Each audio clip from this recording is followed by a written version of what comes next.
How to log into Edits in Instagram app. Ready to log into your Edits in Instagram app account?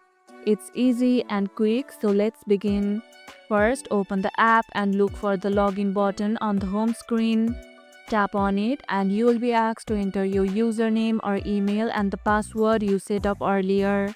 Once you have entered your details, tap login and you will be taken straight to your profile.